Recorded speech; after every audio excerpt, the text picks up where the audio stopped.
2016's Suicide Squad was the first big screen adaptation of the DC Comics supervillains turned Black Ops operatives. It's well known that director David Ayer's vision for the film was altered by Warner Brothers higher-ups, so the version we got, especially according to Ayer himself, is not the film's true vision.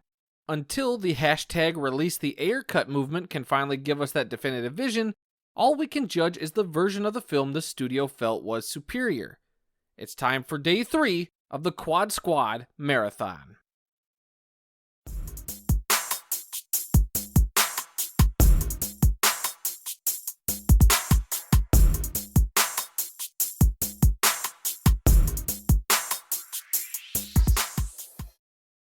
Following the events of Batman v Superman: Dawn of Justice, Amanda Waller feels that the US government needs a contingency plan just in case they were to ever see a rogue superhero or superpowered threat, assembling a laundry list of villains and criminals to do the dirty work of the American government.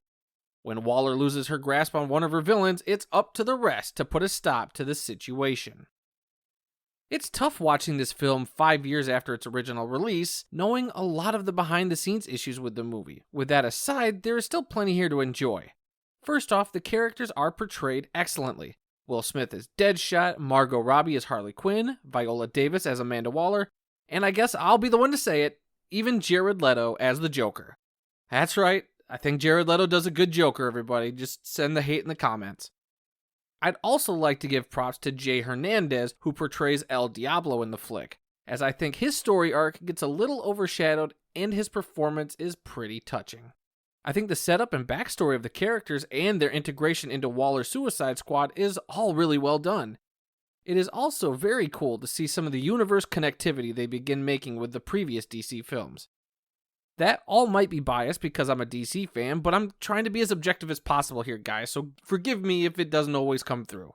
While I know that most of, if not all of the needle drops of popular songs were not part of David Ayer's intended vision of the film, there are a few that I like. In particular, there is a song and scene that just works so well together, it's my favorite of the whole movie. That would be the Harley and Joker scene at Axis Chemicals. As a fan of the characters, this was just a cool moment to see in live action. I want to go back to the music and say that while yes, there are some needle drops that work, there are definitely plenty that just feel overwhelming.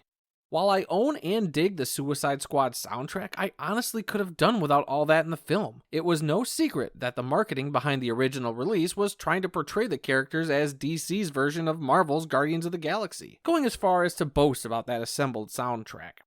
What many people might not know is that this film was edited by a company that specifically cuts movie trailers.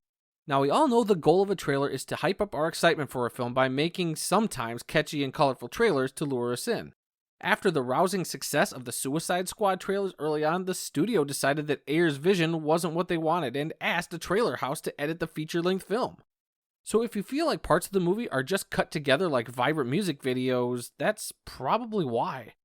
The film almost comes to dead stop sometimes just to play a song we'll all be familiar with. On top of that, lots of the gritty looking scenes get accented with neon colors that just seem to only be there to serve the original marketing. It's just frustrating to look back on. I have no clue how much of Ayer's original version of the movie made it into this flick, but it does feel incomplete, rushed, and lots of things just don't make sense at all. While we may never know what the true vision was going to look like, it's tough judging a film on what could have been. Instead, we have to dissect the film given to us, and it does get pretty sloppy going from the second to third acts. Recommending this film to anybody is tough. I would, simply because I think the characters are all goofy and different. They are new to the big screen, and it's nice for DC to change things up and move away from seemingly only making Batman and Superman movies the last 30 to 40 years. However, I can't shy away from admitting that this film has a lot of problems as presented. This definitely may not jive with people on the same level as myself, and I totally understand that. For all that, I'm landing on giving the film a C+. Far from perfect and far from the total disaster some people will make of it, there are salvageable positives from this. Look no further than a great ensemble cast and a pretty good premise. Execution and editing may be at fault for why this film isn't looked upon too fondly. While I think there is fun to be had with this film, especially knowing that it isn't perfect, not everyone will see it the same way, and that's totally okay. Guess we'll just have to wait and see if the next one does any better. Have you guys ever seen Suicide Squad? If not, are you at least curious? Leave your comments below. If you guys enjoy the review, share it with your friends. Leave a like and subscribe for future reviews and other fun videos. And don't forget to come back tomorrow for the final installment of the Quad Squad Marathon, where we'll talk about the newly released James Gunn film, The Suicide Squad. Until then, I'll be seeing you.